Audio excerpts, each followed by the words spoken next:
আমার সমস্ত ছাত্রছাত্রীদের ভালোবাসা জানিয়ে শুরু করছি দ্বাদশ শ্রেণীর শিকার কবিতার দ্বিতীয় পর্বের ক্লাস। তোমাদের আগের দিন আমি শিকার কবিতার প্রায় অর্ধাংশ পড়িয়েছিলাম, আজকে বাকি অংশটুকু পড়িয়ে শেষ করব। সেই জন্য আমি এটাকে বলছি দ্বিতীয় পর্বের ক্লাস। দেখো, আগের দিনে আমরা দেখেছিলাম একটা ভোরের বর্ণনা, চমৎকার সুন্দর দুর্দান্ত এক ভোর, যে ভোর মনোমুগ্ধকর ভোর। সেই ভোরের প্রেক্ষাপটেই কিন্তু আমরা আজকের কবিতার পরবর্তী অংশে চলে এসেছি। এখানেও কিন্তু বলছে ভোর। তাহলে কবিতার শুরুটা হয়েছিল ভোর দিয়ে, আমি প্রথম পর্বেই বলেছিলাম। দেখো ভোর, আবার আজকেও তোমাদের আমি চলে এলাম আরেকটা শব্দ দিয়ে, সেখানে কি বলা হচ্ছে? ভোর। তাহলে এই ভোর খুব গুরুত্বপূর্ণ। এই কবিতার বিষয়বস্তুর প্রেক্ষাপটে ভোরটি অত্যন্ত গুরুত্বপূর্ণ। তো আজকের ভোরের ব্যাপারটা আলোচনা করছি। ভোর, সারা রাত চিতাবাঘিনীর হাত থেকে নিজেকে বাঁচিয়ে বাঁচিয়ে নক্ষত্রহীন মেহগিনীর মতো অন্ধকারে সুন্দরীর বন থেকে অর্জুনের বনে ঘুরে ঘুরে সুন্দর বাদামি হরিণ এই ভোরের জন্য অপেক্ষা করছিল। তাহলে এখানে আমরা একটা পাচ্ছি কি? সুন্দর বাদামি হরিণ। খুব গুরুত্বপূর্ণ অংশটি, সুন্দর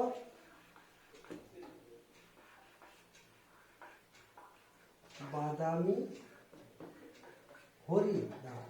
সুন্দর বাদামি হরিণ এই ভোরের জন্য অপেক্ষা করছিল। কোন ভোরের জন্য অপেক্ষা করছিল? আমরা আগের দিনের যে ভোরটার কথা পেয়েছি, সুন্দর একটা ভোর, মনোমুগ্ধকর একটা ভোর, যে ভোর মনের মধ্যে শান্তি আনে, যে ভোর দেখলে চোখ জুড়িয়ে যায়, যে ভোরের সৌন্দর্যে মন জুড়িয়ে যায়। ঠিক এই ভোরটির জন্য অপেক্ষা করছিল। কে অপেক্ষা করছিল? না, সুন্দর বাদামি হরিণ। সারা রাত চিতাবাঘিনীর হাত থেকে নিজেকে বাঁচিয়ে বাঁচিয়ে সারা রাত জুড়ে তাড়া খেয়েছে। কে তাড়া করেছে? দেখো, চিতাবাঘিনী।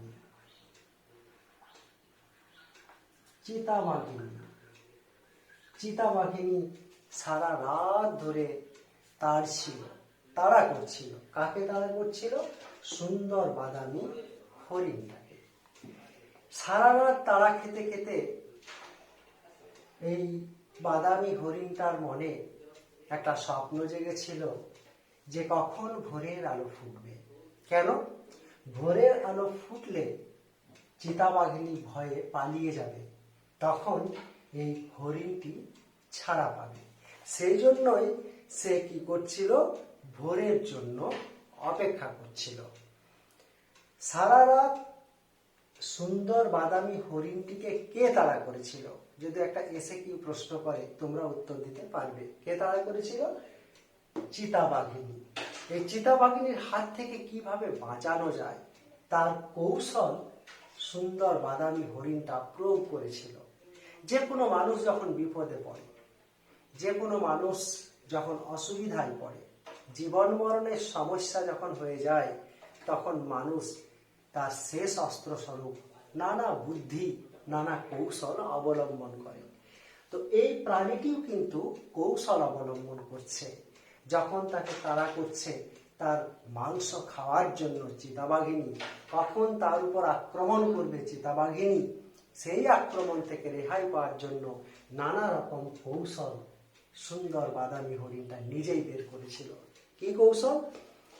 নক্ষত্রহীন মেহগিনীর মতো অন্ধকারে সুন্দরীর বন থেকে অর্জুনের বনে ঘুরে ঘুরে, কখনো সুন্দরী গাছ, কখনো অর্জুন গাছ, সেই গাছের ফাঁকে ফাঁকে এগিয়ে চলেছে সুন্দর বাদামি হরিণ।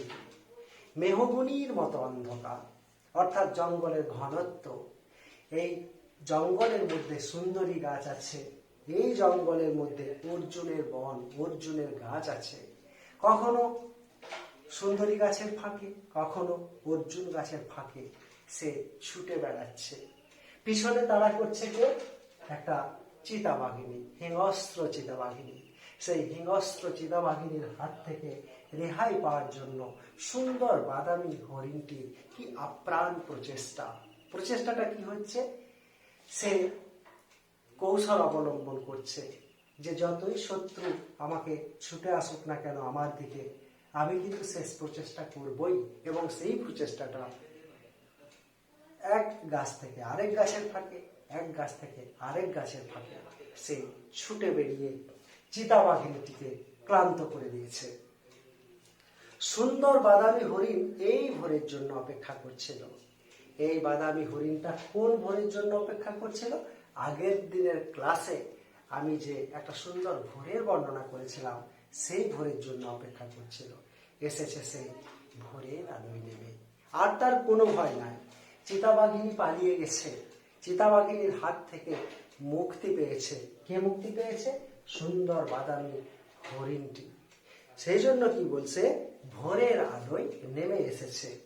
কচি বাতাবি লেবুর মতো সবুজ সুগন্ধি ঘাস ছিঁড়ে ছিঁড়ে খাচ্ছে।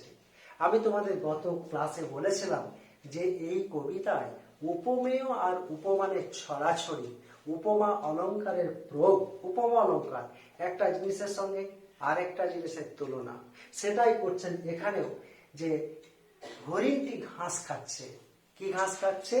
দেখো সেই ঘাসের সবুজত্বকে কিসের সঙ্গে তুলনা করা হচ্ছে? দেখো, কচি বাতাবি লেবুর মতো সবুজ সুগন্ধি ঘাস ছিঁড়ে ছিঁড়ে খাচ্ছে। আমি আর লিখছি না, জায়গার অভাব। আর তোমাদের যদি প্রশ্ন করে এরকম যে চিতাবাঘিনী হাত থেকে রেহাই পাওয়ার পর সুন্দর বাদামি হরিণ যে ঘাসগুলি ছিঁড়ে ছিঁড়ে খাচ্ছিল, সেই ঘাস কিসের মতো? কচি বাতাবি লেবুর মতো সবুজ সুগন্ধি। তোমরা নিশ্চয় কচি বাতাবি লেবু দেখেছো, দেখবে কত গাঢ় একটা সবুজ, কি সুন্দর তার সবুজটা আর সুগন্ধি। এই ঘাসগুলো ঠিক সেই রকম, সেই ঘাস সে ছিঁড়ে ছিঁড়ে খাচ্ছে। তাহলে দেখো পরিস্থিতি বদল হয়ে গেছে। যে হরিণটি তাড়া খেয়েছিল, যে হরিণটি প্রাণ বাঁচানোর তাগিদে ছোটাছুটি করেছিল, আজ পরম নিশ্চিন্তে সে কি খাচ্ছে? ঘাস ছিঁড়ে খাচ্ছে। নদীর তীক্ষ্ণ শীতল ঢেউয়ে সে নামলো। এরপর কি হচ্ছে? নদীর তীক্ষ্ণ শীতল ঢেউয়ে সে নামলো। তীক্ষ্ণ শীতল ঢেউ মানে কি বলতো? নদীর জল শীতের সকালে প্রচন্ড ঠান্ডা হয়, সেই ঠান্ডা জলে চিতাবাঘিনীটি নামলো। ঘুমহীন ক্লান্ত বিহ্বল শরীরটাকে স্রোতের মতো একটা আবেশ দেওয়ার জন্য। কিসের জন্য নামলো? জল বয়ে চলেছে, সেই প্রবহমান জলে বাদামি হরিণটা তার দেহটাকে ভাসিয়ে দিয়েছে। কারণ কি? সে সারা রাত ক্লান্ত হয়ে গেছে, সে আরাম চায় এবং আরামটি পেতে চাইছে। কোথায় আরামটি পেতে চাইছে? নদীর তীক্ষ্ণ শীতল ঢেউয়ে। তাহলে আমি আগেই বলছি যে পরিস্থিতির কি বদল হয়েছে। দেখো এই মুহূর্তে এই হরিণটির মতো সুখী প্রাণী মনে হয় পৃথিবীতে কোনো প্রাণীই নাই। কেন? সে তার মনের মতো খাবার পেয়ে গেছে, সেই কচি ঘাস, যেটা কচি বাতাবি লেবুর মতো সুগন্ধিযুক্ত। আর নদীর তীক্ষ্ণ শীতল ঢেউয়ে নেমে সে শরীরটাকে হালকা করে ভাসিয়ে দিয়েছে তার ক্লান্তিটা দূর করার জন্য। এই একটা স্তবক পড়লাম।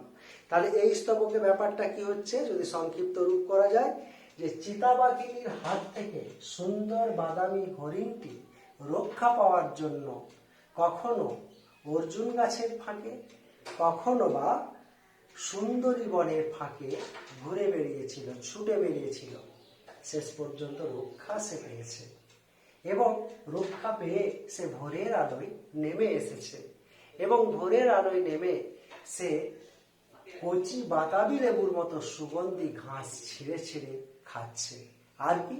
তার শরীরটাকে, তার ক্লান্ত শরীরটাকে আবেশ দেওয়ার জন্য নদীর তীক্ষ্ণ শীতল ঢেউয়ে নেমে পড়েছে। পরবর্তী স্তবক দেখো, অন্ধকারের হিম কুঞ্চিত জরায়ু ছিঁড়ে ভোরের রৌদ্রের মতো একটা বিস্তীর্ণ উল্লাস পাওয়ার জন্য। অন্ধকারের হিম কুঞ্চিত জরায়ু ছিঁড়ে ভোরের রৌদ্র।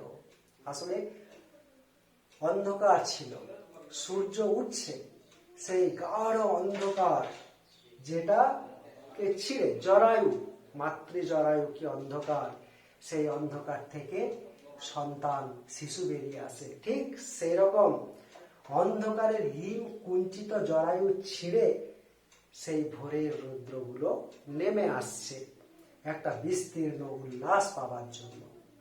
রোদ এতক্ষণ আবদ্ধ ছিল, পৃথিবী ছিল অন্ধকার, সেই হিম কুঞ্চিত জরায়ুর মতো অন্ধকারকে ভেদ করে সূর্যের আলোটি নেমে আসছে। সূর্যের আলোটির কি উল্লাস! ঠিক এই রকম উল্লাস সুন্দর বাদামি হরিণটা পেতে চেয়েছিল এবং পেয়েছে। এই নীল আকাশের নিচে সূর্যের সোনার বর্ষার মতো জেগে ওঠে। আবার উপমা দেখো, সূর্যের সোনার বর্ষা, সূর্য জেগে উঠেছে সকাল বেলায়, ঠিক তার মতোই নীল আকাশের নিচে জেগে উঠেছে। কে জেগে উঠেছে? এই সুন্দর বাদামি হরিণটা। সাহসে, সাধে, সৌন্দর্যে হরিণীর পর হরিণীকে চমক লাগিয়ে দেবার জন্য। কি সুন্দর তার স্বপ্ন, কি সুন্দর তার বাসনা, মনের মধ্যে লালন করে রেখেছে সে তার বাসনাকে। সে সাহসে, সাধে, সৌন্দর্যে অন্যান্য হরিণীদেরকে চমক লাগিয়ে দেবে। অন্যান্য হরিণীগুলো হয়তো ভাবছে যে এই হরিণটি হয়তো এতক্ষণ চলে গেছে চিতাবাঘিনীর পেটে, কিন্তু সে লড়াই করে নিজেকে রক্ষা করেছে। সে অন্যান্য হরিণীদেরকে চমকে দেবে, বলবে দেখো আমি বেঁচে আছি।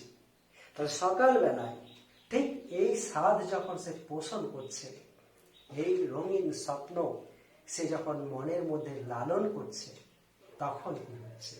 আমরা কবিতার শেষ স্তবকে গিয়ে পাবো বড়ই বেদনার একটা বেদনার্ত পরিবেশ এই কবিতাটির মধ্যে কিন্তু শেষে দেখা দিয়েছে, এবং এটাই কিন্তু জীবনানন্দ দাশ আমাদের সামনে উপস্থাপিত করেছেন।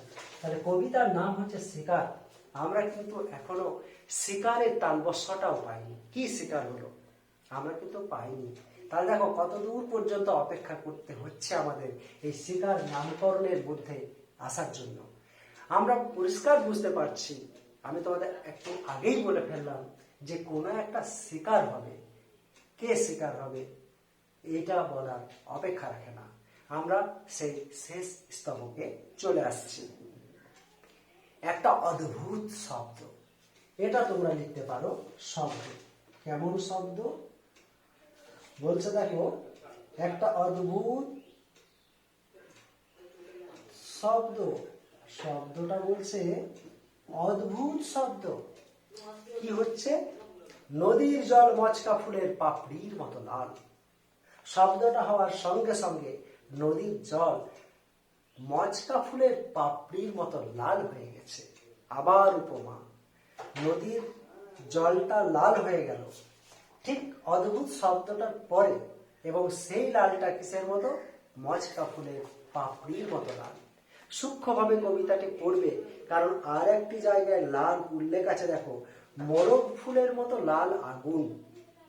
যদি মনোযোগ সহকারে না পড়ো তাহলে কিন্তু এই দুটি লাল মিলেমিশে এক হয়ে যাবে।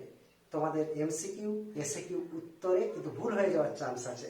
তাহলে সেই দেশওয়ালি ভাইরা সারা রাত মাঠে আগুন জ্বেলেছিল, সেই আগুনটি কিসের মতো লাল ছিল? সেটি ছিল মোরগ ফুলের মতো লাল। আর একটা অদ্ভুত শব্দ হওয়ার সঙ্গে সঙ্গে নদীর প্রবহমান জল লাল হয়ে গেল, সেই লালটি কিসের মতো? এই লালটি মচকা ফুলের মতো লাল। তাহলে প্রবহমান নদীর জল সেই ঢেউয়ে নিজের শরীরটাকে ভাসিয়ে দিয়েছিল কে? তোমাদের মনে পড়ছে কে ভাসিয়ে দিয়েছিল? সেই সুন্দর বাদামি হরিণ। কখন? সারা রাত জুড়ে সে তাড়া খেয়েছিল। ভোরের আলো ফোটার সঙ্গে সঙ্গে যে তার ছিল অর্থাৎ চিতাবাঘিনী, সে পালিয়ে গেছে। ক্লান্ত বিহ্বল শরীরটাকে আবেশ দেওয়ার জন্য সেই নদীর তীক্ষ্ণ শীতল ঢেউয়ে নেমেছিল। সেই নদীর জলটি একটা অদ্ভুত শব্দ হবার সঙ্গে সঙ্গে মচকা ফুলের পাপড়ির মতো লাল হয়ে গেছে। তারপর দেখো, আগুন জ্বললো আবার। আবার আমি কথাটি কিন্তু লিখছি, দেখো কি বলছে, আগুন জ্বললো আবার। খুব গুরুত্বপূর্ণ অংশ শর্টের জন্য, কারণ আমরা আগে একটা আগুনের কথা পেয়েছিলাম, তোমাদের মনে আছে? সেই আগুনটা কি? দেশওয়ালি ভাইরা শীত থেকে রেহাই পাওয়ার জন্য সকালবেলায় অশ্বত্থ পাতাকে দুমড়ে মুচড়ে দিয়ে আগুন জ্বেলেছিল। সে আগুনটা ছিল প্রথম আগুন। আর এই কবিতার দ্বিতীয় আগুনটা কি? অদ্ভুত শব্দ হবার সঙ্গে সঙ্গে নদীর জল মচকা ফুলের পাপড়ির মতো লাল হয়ে গেল, তারপর একটা আগুন জ্বলল। এই আগুনটা কিসের আগুন? সেই আগুনটা শুনলে তোমাদেরকে শিহরিত হতে হবে, তোমরা শিউরে উঠবে। এই কবিতার নামকরণ হচ্ছে কি? শিকার। দেখো, একটা অদ্ভুত শব্দ হলো। অদ্ভুত শব্দ হওয়ার সঙ্গে সঙ্গে নদীর স্বাভাবিক জলটা লাল হয়ে গেল। এই ব্যঞ্জনাতে তোমরা বুঝতে পারছো ব্যাপারটা কি ঘটে গেছে। আগুন জ্বললো আবার, উষ্ণ লাল হরিণের মাংস তৈরি হয়ে এলো। তাহলে হরিণের উষ্ণ লাল মাংস তৈরি হয়ে এলো, ব্যাপারটা কি? খুব বেদনার্থ, তাই না? হরিণটা শিকার হয়ে গেছে, হরিণটাকে শিকার করে নিয়েছে। কারা হরিণটাকে শিকার করে নিল সেই উত্তরটা আমরা একটু পরে পাবো। শুধু এইটুকুই জেনে রাখো যে সেই অদ্ভুত শব্দটা হবার সঙ্গে সঙ্গে হরিণ শিকার হয়ে গেছে, এবং শিকার হয়ে যাওয়া হরিণটির লাল উষ্ণ মাংস তৈরি হয়ে এলো, অর্থাৎ মাংস তার রান্না করা হয়ে গেছে। হায় রে হরিণ, যে হরিণটা একটু আগে স্বপ্ন দেখছিল সাহসে, সাধে, সৌন্দর্যে একের পর এক হরিণকে চমক লাগিয়ে দেবার, সে বলতো দেখো আমি বেঁচে আছি। কি হলো ব্যাপারটা? এই হরিণটার সেই স্বপ্ন মনের মধ্যে লালিত প্রতিপালিত সেই সুন্দর স্বপ্নটা ভেঙে চুরমার হয়ে গেল। হরিণটা শিকার হয়ে গেছে এবং হরিণের মাংস রান্না হয়ে গেছে। সেই সুকান্ত ভট্টাচার্যের একটা কবিতা, একটি মোরগের কাহিনী। সেই মোরগটির কি পরিণতি হয়েছিল আমরা জানি, বা তোমরা জেনে নাও যে সেই মোরগটিরও ধনী বাড়ির ওপাশে যাওয়ার স্বাদ জেগেছিল। কি সুদৃশ্য ডাইনিং, সেখানে উঁকি মেরে সে দেখত। একদিন সে ঢুকে গেল, সুদৃশ্য ডাইনিং টেবিলে সে চলে এলো, তবে কি খাবার খেতে নয়, খাবার হিসেবে। অর্থাৎ সেই যে মোরগ, সেই মোরগটার যে স্বপ্ন যে আমি যাব রাজপ্রাসাদের ওপাশে, প্রাসাদের ওপাশে যাব, অনেক খাবার পাবো, কিন্তু খাবার খেতে নয়, সে খাবার হিসেবে চলে এলো ডাইনিং টেবিলে, অর্থাৎ সেও শিকার হয়ে গেছিল। এইভাবে আমরা জানি যে মানুষের লালসা, মানুষের লোভ, মানুষের জিঘাংসা নিরীহ প্রাণীগুলোকে কিভাবে হত্যা করতে উদ্যত হয়। নিরীহ প্রাণ যে প্রকৃতির মাঝে সুন্দরভাবে খেলা করে, সেই নিরীহ প্রাণগুলিকে নিতে দুবার ভাবে না সভ্যতা দর্পী এই শিকারীগুলো। এবার দেখো কি বলছে, বলছে উষ্ণ লাল হরিণের মাংস তৈরি হয়ে এলো, নক্ষত্রের নিচে ঘাসের বিছানায় বসে অনেক পুরনো শিশির ভেজা গল্প। কারা শিকার করলো, কারা হত্যা করলো, তার পরিচয়টা আমরা পাচ্ছি। নক্ষত্রের নিচে ঘাসের বিছানায় বসে অনেক পুরানো শিশির ভেজা গল্প।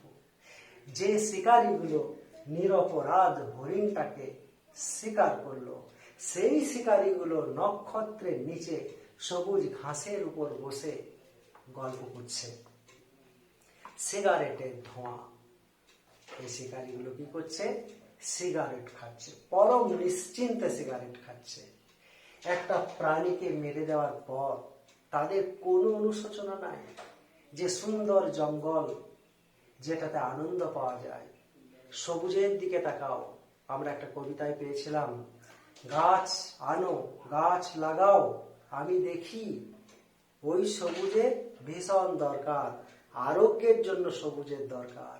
সেই প্রকৃতির সুন্দর জিনিস জঙ্গল, এবং জঙ্গলের প্রাণ পশু পাখি, সেই পশুর একটা প্রতিনিধি, একটা সুন্দর প্রাণ চিতাবাঘিনীকে হত্যা করার পরেও, চিতাবাঘিনী না, সুন্দর বাদামি হরিণটাকে হত্যা করার পরেও পরম নিশ্চিন্তে এরা সিগারেট খায়, আর অনেক শিশির ভেজা পুরনো অসভ্য অশ্লীল গল্পে এরা মেতে ওঠে।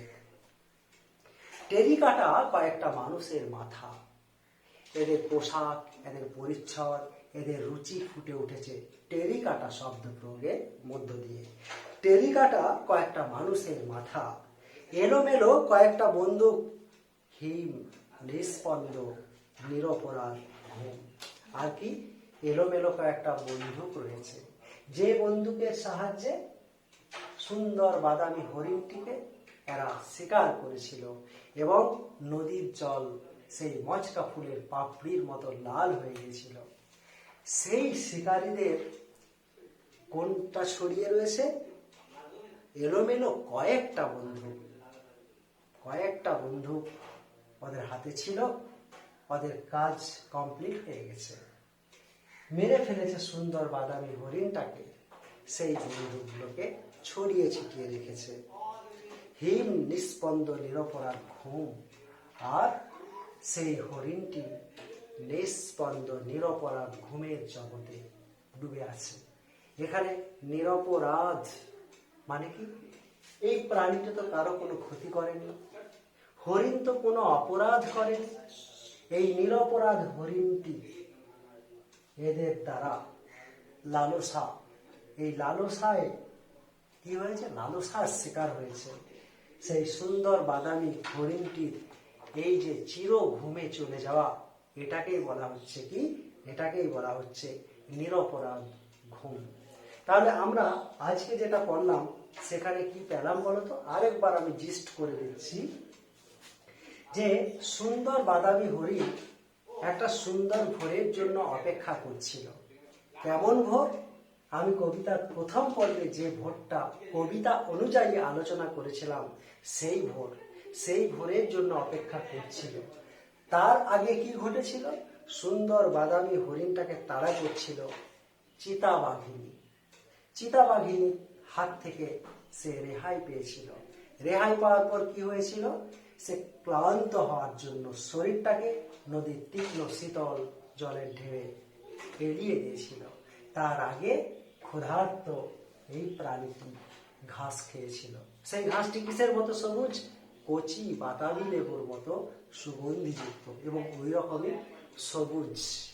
তারপর ওই হরিণটা কি ভেবেছিল যে আমি কিন্তু অন্যান্য হরিণদেরকে চমকে দেব, আমি আমার স্বাদ নিয়ে জাগবো, আমার সাহস নিয়ে জাগবো, আমি আমার সৌন্দর্য নিয়ে জাগবো।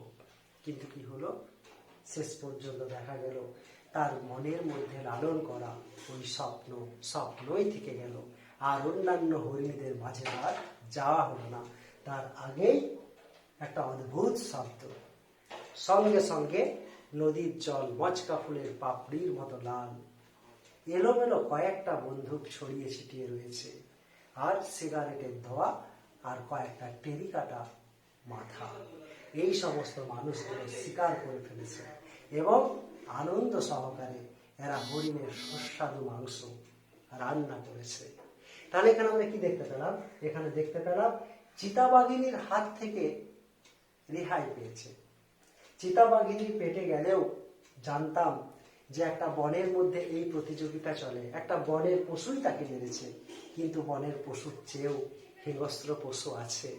সেই হিংস্র পশু কারা? এখানে হিংস্র পশু হচ্ছে ক্ষুধার্ত, লালসাময় এই সমস্ত শিকারীরা, যাদের একবারও বিবেকে লাগলো না, একবারও বুক কাঁপলো না।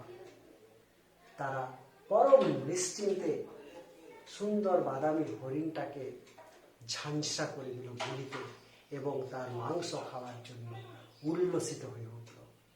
এইভাবে আমরা কবিতায় প্রত্যেকটা জিনিসের দিকে ঢুকবো, যেখানে আমাদের শর্ট কোশ্চেনে কোনো সমস্যা হবে না, আমি প্রসঙ্গক্রমে তোমাদের বলেছিলাম, দেখো ভোর, এখানে প্রথম যে ভোর সে সৌন্দর্যময় বর্ণনা, আর আজকের ভোরে কি ঘটনা ঘটলো সেটার বর্ণনা দেবে। আর কি বললাম যে লাল একটা সেই ভোরবেলাকার জ্বালানো যে আগুন সেটা লাল, কিসের মতো লাল সেটা বলবে। আর আজকে অদ্ভুত শব্দ হবার সঙ্গে সঙ্গে নদীর প্রবহমান জল যে লাল হয়ে গেল সেই লালটি কিসের মতো।